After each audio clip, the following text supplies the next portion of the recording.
You don't have to deal with any of the bull. MVP, basically a foregone conclusion. Not to Micah Parsons, who went to bat for his quarterback. Take a listen. Lamar played great. Obviously, he's going to win MVP because how the media looks at it. But Dak played the best football in the NFL. As a quarterback, no one can tell me differently. The stats, the film, the plays he's been able to extend, what he did this year, he is by far my MVP. It's great. First of all, Micah, you're doing an awesome job. It's a great. Like if he didn't play football, I'd be like, here's Micah Parsons, a guy who lives in Texas, and he's still interesting. Okay, so this season, Lamar has more wins, obviously, but all the numbers there are closer than expected. Well, total TDs, Dak has 38, and Lamar only has 29. Yeah. So, Nick, is there a case that Dak's the real MVP? We're also welcoming in Greg Jennings, Super Bowl champion. I think there's a very obvious and easy case. I think you can make a super compelling case for those two people and those two people only. As the year ended, with McCaffrey being hurt, his numbers slowing down, Purdy imploding in that one game, and I think having a bad 3-game stretch, and Tyreek not coming close to 2,000 yards. Mm-hmm. I think there are two people who you can sit on television or in front of a microphone like Micah and make a compelling argument for, which is why I find it so odd that if the Vegas odd journey were close to be correct, it is a runaway. Mm-hmm. It is damn near unanimous. That's the part that I am not going to neg Lamar and act like that, oh my God, Lamar doesn't deserve him. I think it's totally credible to vote for Lamar. But one of the things Brew was saying throughout the year that at one point was true and I no longer think is, but it's such a weird year. When you look at Dak's numbers and the fact that his team did climb to the 2 seed, It's no longer a weird year. It's just like, usually that wins MVP.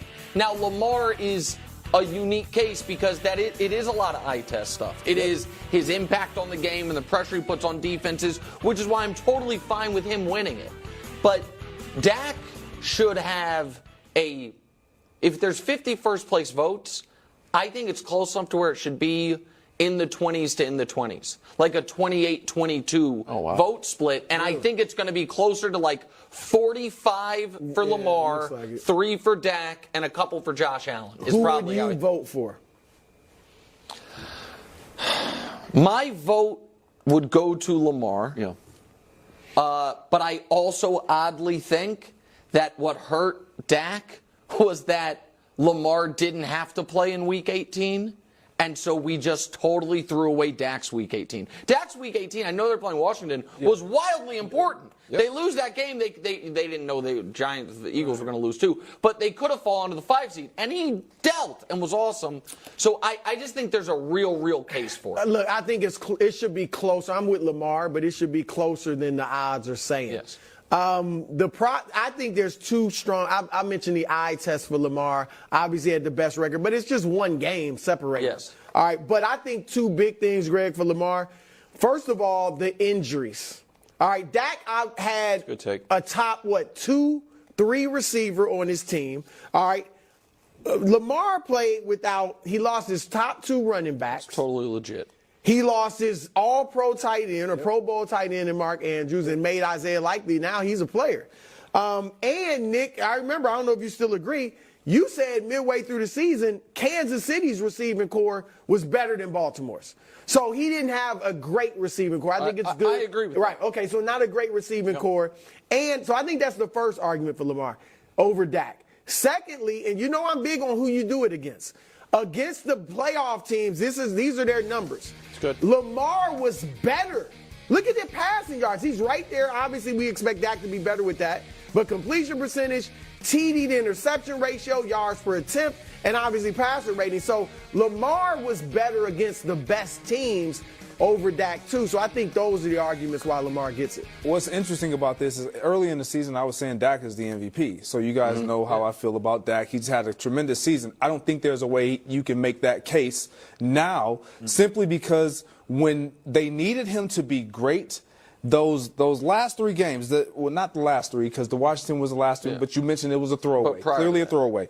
But Buffalo on the road, we know they had road problems and road issues.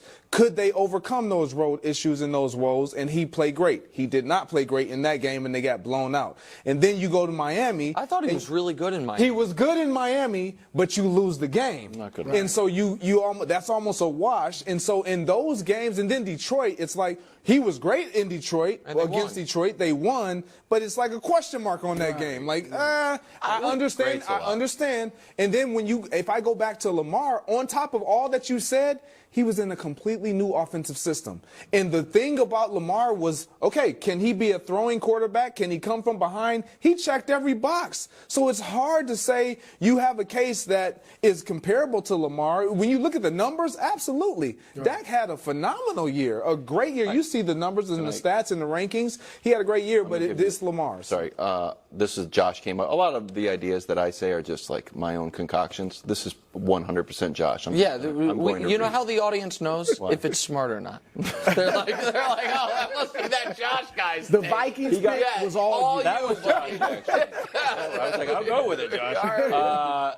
He got blown out twice, obviously, San Francisco and Buffalo. The last 8 MVPs combined, only 2 losses combined by 20+, and Dak had it, twice in 1 year. So I would also say, Nick, that while Dak's numbers were very good and they were the best this year, the quarterbacks, they're not like typically it might be a guy with 40 touchdowns. Oh, I agree with that. Right. 5,000 yards. Like they're really good, but they're not quite. I know.